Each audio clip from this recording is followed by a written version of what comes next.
സുഹൃത്തുക്കളെ നമസ്കാരം. ഞാനൊരു കൗതുകരമായിട്ടുള്ളൊരു സാധനം പരിചയപ്പെടുത്താൻ വേണ്ടിയിട്ടാണ് നിങ്ങളുടെ മുമ്പിൽ വന്നിട്ടുള്ളത്. ഇതൊരു മുളയാണ്. ഇതിൻ്റെ ഈ ഭാഗവും ക്ലോസ് ആണ്, അതുപോലെ തന്നെ ഇതിൻ്റെ ഇപ്പുറത്തെ ഭാഗവും ക്ലോസ് ആണ്. പക്ഷേ ഈ മുളയിൽ നിന്നൊരു മനോഹരമായിട്ടുള്ള ശബ്ദം നിങ്ങൾക്ക് കേൾക്കാൻ പറ്റും. ഏവർക്കും കൗതുകരമായിട്ടുള്ളൊരു സാധനമാണിത്. ഇതുണ്ടാക്കിയിട്ടുള്ളത് നമ്മുടെ ഒരു സുഹൃത്താണ്, രതീഷ്. അപ്പോൾ ഇത് എങ്ങനെയാണ്, നമുക്ക് ഇതിൻ്റെ സൗണ്ട് എങ്ങനെയാണെന്ന് നോക്കി നോക്കാം. ശ്രദ്ധിച്ചോളൂട്ടോ. കറക്റ്റ് കേട്ട് കഴിഞ്ഞാൽ ഇയർഫോണൊക്കെ വെച്ച് കഴിഞ്ഞാൽ നല്ല എഫക്റ്റിൽ മനസ്സിലാവും.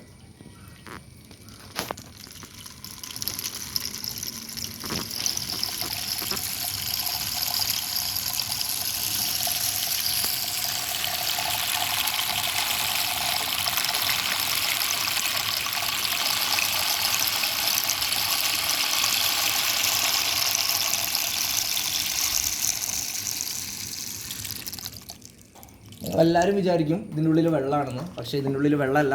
ഇതൊരു ടെക്നിക്കാണ്. റെയിൻ സ്റ്റിക്ക് എന്നാണ് ഇതിനെ പറയുക. ഇത് നിർമ്മിച്ചിട്ടുള്ളത് നമ്മുടെ രതീഷാണ്. ഇതിൻ്റെ കൂടുതൽ ഡീറ്റെയിൽസ് വരുന്ന വീഡിയോയിൽ നമ്മൾ പറഞ്ഞുതരാം.